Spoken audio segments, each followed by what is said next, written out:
If you are tired of having stress control your life and your energy and how you feel, this video is going to show you the 3 fundamental steps to begin to get your stress response under control.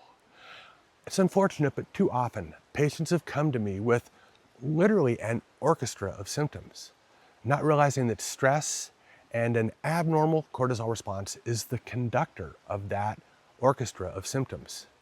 And although I have helped hundreds, if not thousands of patients work on their stress and cortisol response, the story I'm going to share with you in this video is even more personal because it's about me.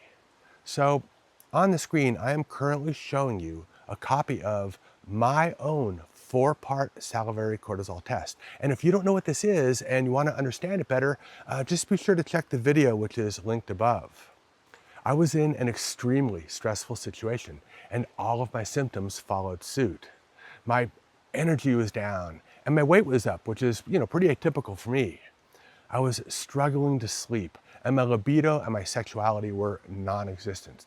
Now, on this chart, which represents cortisol sampled 4 times over the course of the day, you can see that my levels were extremely high in the morning and at nighttime.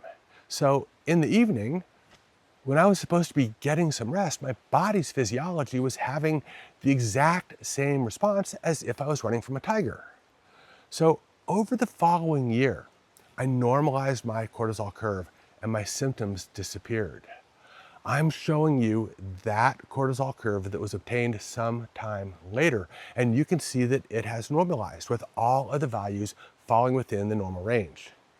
I'm 64 years old and I'm on no medications. I'm mountain biking and skiing and I'm rock climbing as well as I did when I was 40 years old. But it took a bit of work, and that's what I'm going to share with you in this video.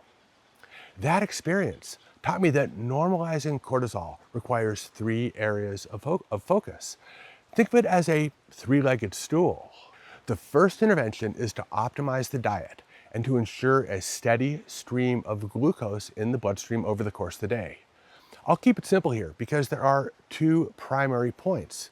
The first is simple: eat real food. The more you can avoid processed and packaged foods, the more that your detoxification pathways can be offloaded and you can start to use that energy for something more productive. Now, the second intervention is to avoid periods of fasting because these are going to require additional cortisol to raise your blood sugar. Also, be sure to avoid the high carbohydrate foods that are going to precipitate big swings in your blood sugar and your insulin responses.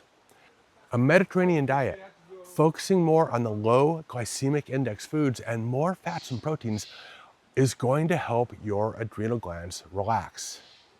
Now, the second pillar is the use of quality adaptogenic herbs. And, there are a number of different products that I have reviewed in other videos on this channel that all have good science to support their ability to influence how either the adrenals secrete cortisol or how our brains respond to the cortisol that has been secreted. Personally, I used a high-quality ashwagandha product religiously for about a year before I retested my cortisol. And as you saw, this improved markedly. The third step, and perhaps the most challenging, is to work with our minds.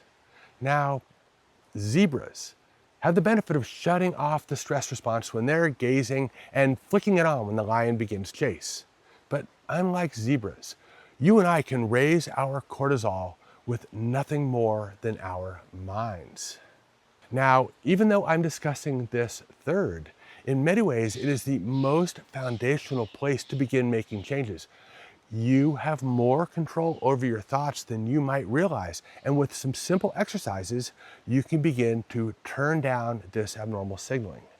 I mean, often this is as simple as taking a walk in the woods, and be sure to leave your cell phone at home. I mean, maybe you take some additional time to slow down and shop for some special foods and cook dinner for a friend. Perhaps you are fortunate enough to be part of a great yoga community and you can focus more on the calming yin poses, or just spend some time alone stretching with some relaxing music on. These are just a few of the ideas that you can begin to entertain to shut down this exaggerated cortisol and adrenal response. Now, the other important thing to do is to remember to breathe. Because with deep breaths, we stimulate our rest and digest vagus nerve. We increase our heart rate variability, and we help to eliminate toxins. But it didn't take me a full year to start feeling better. Within a matter of months, I found myself sleeping better, thinking more clearly, and experiencing a returning glimmer of the libido that I had had in the past. Additionally, my digestion and my bowel function improved as well. I was able to fix my health functionally, and hopefully sharing these images proves that it can be done and has given you the hope and will to start your own journey. So, where do you start? I built a simple at-home 5-question functional health assessment that is going to give you deep insight into your state of functional health by asking only a few self-reflective questions. Now you can find it in the description below. And for a deeper dive on how breath work can change your heart rate and heart rate variability, be sure to check on the video which is shown here.